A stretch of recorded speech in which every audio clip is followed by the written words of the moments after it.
सुप्रभातम, नमस्कार। मैं विवेक जैन महाजन संभाजी नगर से, औरंगाबाद महाराष्ट्र से। आज हम जो सूक्ष्म योग क्रिया कल चालू की थी उससे आगे बढ़ेंगे। उससे पहले मैं कुछ बात करना चाहता हूँ आपसे। कई फ़ायदे मैं बताता जा रहा हूँ आपको योगा करने के। जैसे सुबह की शुद्ध हवा मिल जाती है, सबसे बड़ा दुनिया का टॉनिक है। हमारे white blood cell, red blood cell बढ़ते हैं। तीसरा फ़ायदा ये है हमारी इम्यूनिटी पावर बहुत अच्छी रहती है, ये चौथा फ़ायदा है। और बाद में हमारा हड्डियों के हर एक जोड़ बहुत बहुत फ्री रहते हैं, पांचवा फ़ायदा है। और कई सारे हमारे बैड कोलेस्ट्रॉल जो है वो हमारे नसों में, इसमें धमनियों में इकट्ठा होता है, वो भी कम हो जाता है। हमारी कैलोरीज बर्न हो जाती है। हमारे मसल्स में पेन होता है, उससे हम रिलीफ रहते हैं। ढेर सारे फ़ायदे मैं आपको गिनाता चला जाऊं तो कम। और फिर एक पैसा खर्च करे बिना ये सारी चीज़ हमको मिल जाती है। देखिए, मैं ज़्यादा लंबा समय आपका नहीं लेना चाहता हूँ, मगर एक बात बताना चाहता हूँ। जैसे अपने नसों में इसमें बैड कोलेस्ट्रॉल मतलब कोलेस्ट्रॉल इकट्ठा होता है तो क्या होता है, एक तरह से चर्बी होती है। जैसे हमारे घी जम जाता है सर्दियों के दिनों में, तो उसको नीचे से हम आँच लगाते हैं, मतलब गैस पे रखते हैं, तो गर्म करते हैं तो क्या हो जाता है, पिघल जाता है। वही सिस्टम हमारा है कि जैसे हम योगा एक्सरसाइज करेंगे तो अंदर हमारे ऊर्जा पैदा हो जाएगी और उस ऊर्जा से हमारे नसों में जितने भी मतलब रक्तवाहिनियों में बैड कोलेस्ट्रॉल इकट्ठे हुए हैं या वो जमा हुआ है तो उसके दीवारों पर, तो वो सारा पिघल जाता है, सारा बर्न हो जाता है। जैसे हमारी घी पिघल जाता है, ऐसे वो फ्री हो जाता है। बहुत बड़ा फ़ायदा है हमारे लिए। तो एक बात मैं आपको ये कहना चाहता हूँ, ऐसे तो बहुत सारे फ़ायदे हैं, मगर कल मैं यहाँ का अखबार दिव्य भास्कर दिव्य मराठी पढ़ रहा था, जो भास्कर का संस्करण है राजस्थान, मतलब दैनिक भास्कर का ही संस्करण मराठी में है जो औरंगाबाद से निकलता है। उसमें फ्रंट पेज पे लिखा हुआ था, मराठी में लिखा, जिसको मैं हिंदी में ट्रांसफ़र करके आपको बताऊंगा। उपचारापेक्षा प्रतिबंध योग्य है। वो डॉक्टरों ने सबने कुछ पहले उसमें फ्रंट पेज पे कुछ स्वास्थ्य के लिए लिखा है कि वहाँ देखिए, उपचारापेक्षा प्रतिबंध योग्य है, मतलब उपचार के बजाय उसके रोगों को प्रतिबंध करो, उस तो सर्वश्रेष्ठ है। हम कहते हैं कि भाई वो उपचार करने चले जाएंगे, मगर वो मुसीबत ही क्यों आने देते हो। सबसे पहले उसका प्रतिबंध का मतलब उसके ऊपर रोक लगाने की कोशिश कीजिए ना, जो हमको उपचार ही लेना नहीं पड़े। तो सबसे बड़ा प्रतिबंध ये है कि हम दैनिक रूप से योगा करते रहेंगे, व्यायाम करते रहेंगे, तो वही सबसे बड़ा प्रतिबंध है। ठीक है, मैं तो ये कभी भी नहीं कहता हूँ कि ये हॉस्पिटल वगैरह जब यूँ फालतू ही है क्या, ऐसा कभी नहीं कहता। कहीं गंभीर परिस्थिति आ जाए तो हमको ज़रूर जाना चाहिए। मैं नहीं कहता हूँ नहीं जाना चाहिए, मगर उस स्थिति तक पहुँचने के पहले हम उसका पुख्ता इंतज़ाम क्यों नहीं करें कि वहाँ तक जाना ही नहीं पड़े, उपचार ही लेने ना पड़े, उसके ऊपर प्रतिबंध की। अब फिर प्रयास करते करते भी कोई ऐसा कोरोना जैसा महामारी आ जाए, कोई प्रतिकूल परिस्थिति आ जाए, कोई एक्सीडेंट हो जाए, कोई ऐसी परिस्थिति बन जाए, तो ऐसे मन से घर पे नहीं करना। उसके लिए तो ज़रूर आपको हॉस्पिटल जाना चाहिए, मगर वो स्थितियाँ बेहतर नहीं होती है। हर एक आदमी जानता है, जिसको हॉस्पिटल में जाना होता है, जाना पड़ता है कि वहाँ की परिस्थितियाँ हमारे लिए अच्छी नहीं रहती है। तो इसलिए कहते हैं कि पहले उपचार की मत सोचो, पहले उपचार करना ही न पड़े ऐसी स्थिति की सोचो, उसके ऊपर प्रतिबंध कैसे हो सकता है ऐसी स्थिति सोचो। हमको हॉस्पिटल 75% जाना ही नहीं पड़े ऐसे सोचो। और इसका सबसे सही सस्ता अच्छा घर बैठे इलाज जो है वो करना है योगा, हमको प्राणायाम करना है, ध्यान करना है। तो उससे हम शारीरिक, मानसिक और आत्मिक रूप से स्वस्थ रहेंगे। और इससे स्वस्थ रहेंगे तो निश्चित तौर पे मुझे विश्वास है, और मैं तो इसको अपने जीवन में देख रहा हूँ, बराबर वॉच कर रहा हूँ। कई लोग मुझे कहते रहे कि यार रोज़ क्या है, और ये करने से क्या होगा, वो करने से क्या होगा, खाओ पियो मज़े करो मस्त रहो, जो होगी देखी जाएगी, बाद में रोते क्यों? अरे मेरे ये तो दर्द ठीक नहीं हो रहा है, ये नहीं हो रहा। मैंने अपने जीवन में जब से 30-35 साल से इस चीज़ को अपनाया गंभीरता के साथ में, मैं ये बराबर देख रहा हूँ कि छोटे मोटे मतलब जैसे सर्दी जुकाम, थोड़ा सा मौसम परिवर्तन होता है, तो ये छोटी मोटी शिकायतें वो भी ज़्यादातर मैं आयुर्वेदिक की दवाइयाँ अप्लाई करता हूँ, आयुर्वेदिक की दवा लेता हूँ। ज़रूरत पड़े तो, ऐसा किसी के कोई मना नहीं है, मगर ज़रूरत पड़े तो एक आध बार वो भी लेता हूँ।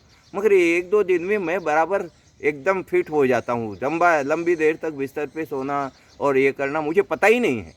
तो ये मैं कह रहा हूँ, ये क्या कम उपलब्धि है क्या हमारे जीवन में कि 30-35 सालों तक मैं हॉस्पिटल में एडमिट नहीं हुआ, मुझे किसी डॉक्टरों की गोलियां नहीं लेनी पड़ी, मैं किसी को दिखाना नहीं पड़ा, मुझे किसी तरह का इंजेक्शन लेना नहीं पड़ा मात्र कोरोना के वैक्सीन के अलावा।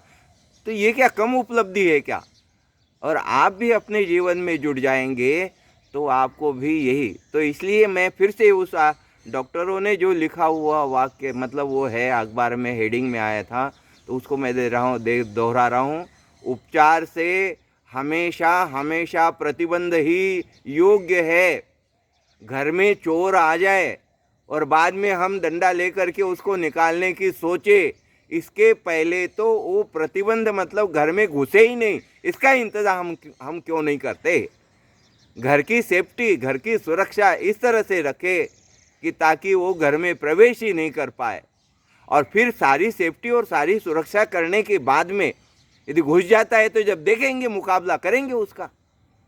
तो ऐसे ही हमारे शरीर में रोग प्रवेश ही नहीं कर पाए, ऐसी सुरक्षा हम निर्माण क्यों न करें? और ऐसी सुरक्षा तंत्र हमारे शरीर में तभी विकसित हो सकता है कि जब हम योगा के साथ में, एक्सरसाइज के साथ में, प्राणायाम के साथ में, ध्यान के साथ में जुड़ जाएंगे। तभी हम मानसिक तौर, कई बार ऐसा होता है कि कई लोग शारीरिक रूप से तो मतलब बीमार हो जाते हैं और मानसिक रूप से वीक जो होते हैं ना, कमज़ोर होते हैं, तो उनको बीमारी बहुत दिनों तक चलती है, दवा भी मतलब सही काम नहीं करते। और जिनका मानसिक रूप से जो मजबूत होते हैं ना, तो उनको तुरंत आराम मिल जाता है कई बीमारियों में। तो आपको मानसिक रूप से भी मजबूत रहना है, आपका आत्मबल भी बहुत मजबूत होना चाहिए। तो भाई मैं तो यही कह रहा हूँ कि चोर नहीं आए तो भगाए क्या, भगाए नहीं क्या, चोर आ जाए तो भगाए, मगर सबसे पहले घर में हम करते नहीं क्या ये बात? सभी लोग कहते हैं ना कि भाई अपन को सेफ्टी चैनल लगाना है, सेफ्टी के लिए दूसरा गेट लगाना है जहाँ से कोई नहीं आ जाए, नहीं तो छोड़ दो, आने दो।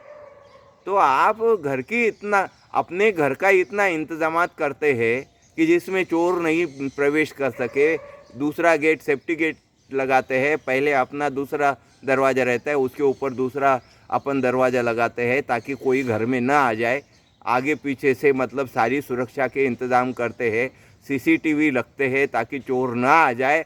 तो हम अपना ये शरीर घर है जिसमें ये जीव रहता है, तो उसमें कोई बीमारी प्रवेश नहीं कर सके, इसका इंतज़ाम नहीं करना चाहिए। आप ईमानदारी से सोचो, तो प्रवेश कर जाए तो साहब उस सुरक्षा तंत्र को तोड़ करके घर में आ जाए चोर, तो फिर तो मुकाबला हो जाएगा। ऐसे बीमारी आ जाए तो जब तो इलाज कर लेंगे, मगर पहले ही प्रतिबंध से मतलब उपचार से प्रतिबंध श्रेष्ठ है। आए नहीं, इसके ऊपर प्रतिबंध लगा दो कि हमारे अंदर रोग आए नहीं, हम बीमार होए नहीं, और उसके लिए योगा करना है।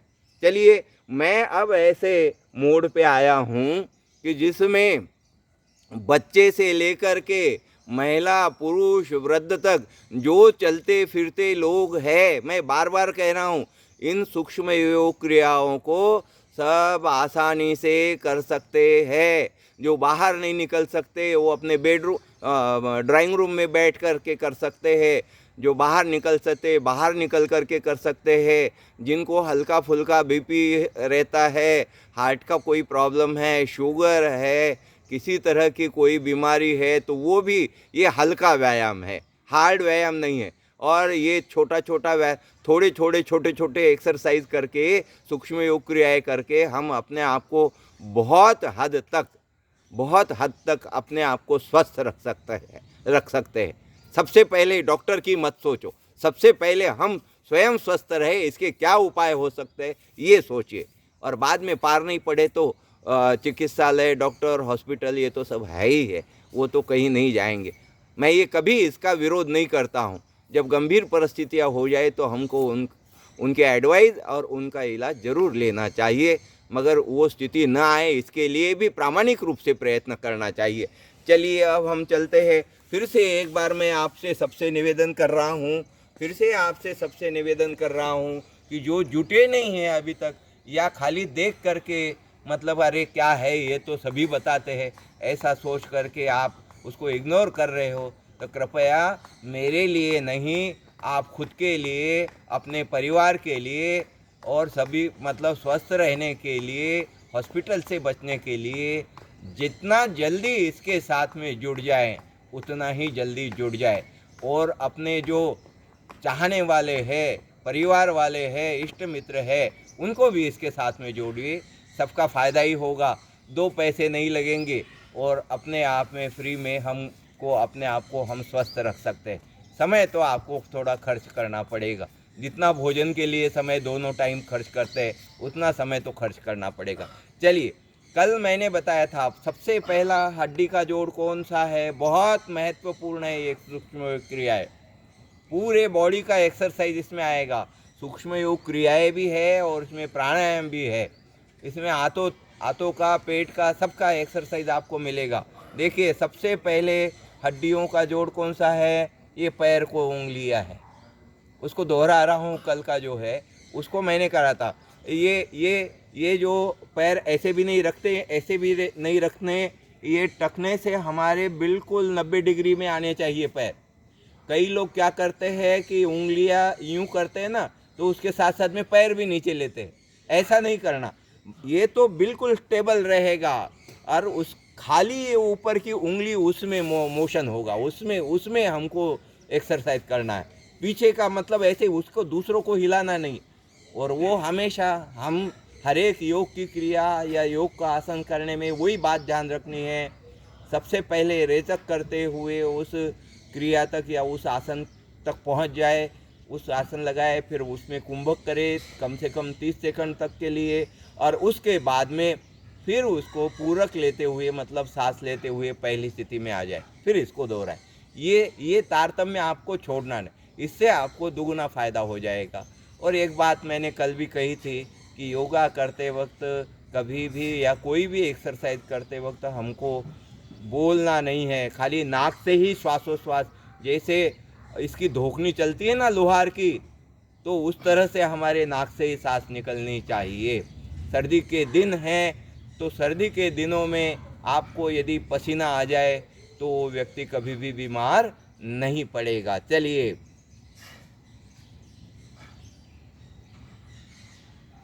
सांस निकालते हुए हम यूं करेंगे, यहाँ पे ऐसा नहीं करेंगे और फिर उसको सीधा करेंगे। देखिए, सांस निकालते हुए हम यूं गए और यहाँ इस पोजीशन में जा कर के इसको हम जितना नीचे दबा सकते हैं, जितना प्रेस कर सकते हैं उतना प्रेस कर दीजिए।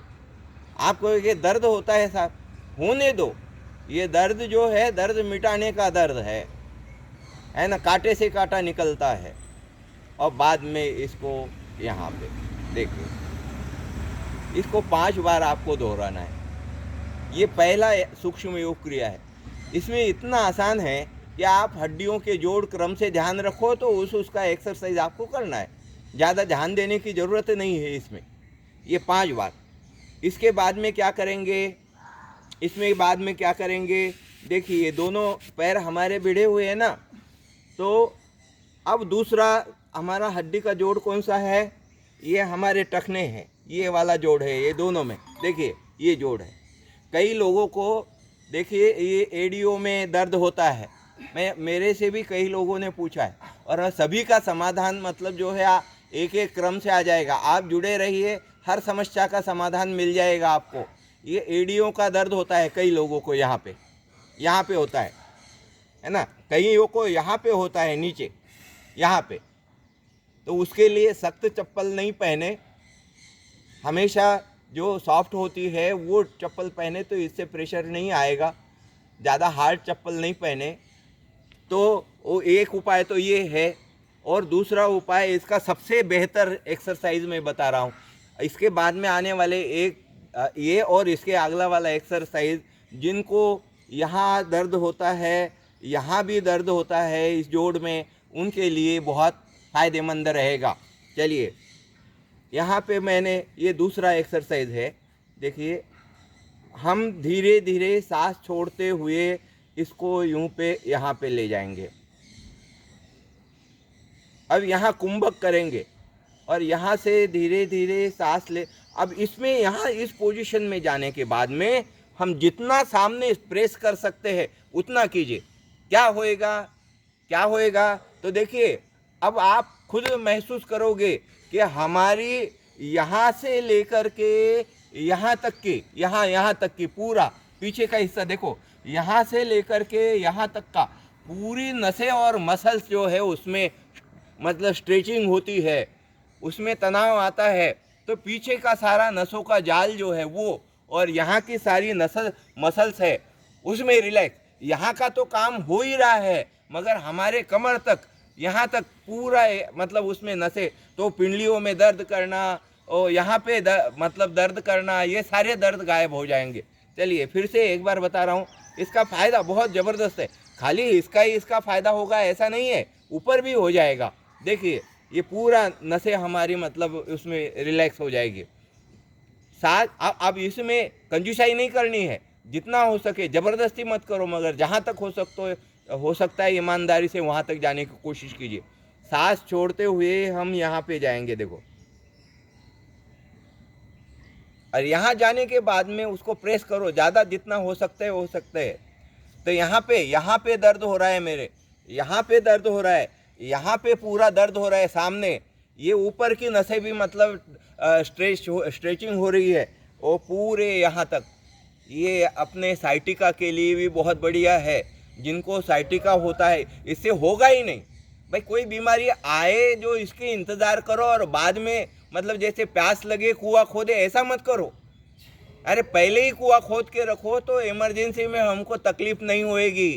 तो इसलिए कहते हैं, ऐसे नहीं का नल नहीं आ जाए तो क्या करेंगे, तो पानी रिजर्व रखते हैं ना, अपने गाड़ियों में भी रिजर्व पेट्रोल रहता है ना, तो हम अपने आप को रिजर्व क्यों नहीं रखे भाई, जब बीमारी आ जाएगी जब देखेंगे, ऐसा क्यों सोचते हो। ये बीमारियाँ होएगी ही नहीं, ऐसा इंतज़ाम करो ना पहले। ये देखो यहाँ पे साइटिका पैदा ही नहीं होगा, देखो। और फिर अपन को 30 सेकंड वहाँ रुक करके खाली यूँ यहाँ नहीं लाना, इसको अपने पेट की तरफ खींचना है उल्टा, देखिए ज़्यादा से ज़्यादा। फिर दोबारा हम चलेंगे सांस छोड़ते हुए, फिर वहाँ स्टेबल रहेंगे 30 सेकंड तक, और स्टेबल रह के उसको जितना नीचे प्रेस कर सकते हैं उतना नीचे करेंगे, और फिर दोबारा धीरे धीरे सांस लेते हुए ऊपर आएंगे, और फिर यहाँ पे फिर हम ऊपर की साइड में उसको खींचेंगे अपने पेट की तरफ, जितना खींच सकते हो उतना। देखिए 5 बार इसको करना है, समझ में आया। बहुत फ़ायदेमंद चीज़ है। जिनके पैर दर्द करते रहते हैं ना, उनके पैर दर्द करना बंद हो जाएंगे, मगर एक दिन में नहीं होगा। एक दिन कर दिया और 5 दिन छोड़ दिया, फिर एक दिन कर लिया, फिर 5 दिन छोड़ दिया, ऐसे नहीं चलेगा। नियमित रूप से जैसा भोजन अनिवार्य है, वैसा ये भी अपने जीवन के लिए, स्वस्थ रहने के लिए अत्यंत अनिवार्य है। उम्मीद करता हूँ कि आप बराबर अपने स्वास्थ्य को सर्वोच्च प्राथमिकता, क्यों हम स्वस्थ है तो दुनिया के सारे काम हमारे आसान हो जाते हैं, और हम बीमार हो जाते हैं तो सारा काम ठप्प हो जाता है। तो अपने स्वास्थ्य को, उम्मीद करता हूँ कि आप सभी अपने स्वास्थ्य को बहुत मतलब सर्वोच्च प्राथमिकता देते हुए उसके प्रति लापरवाही न बरतते हुए इसके साथ जुड़िए। धन्यवाद। कल मिलेंगे। नमस्कार।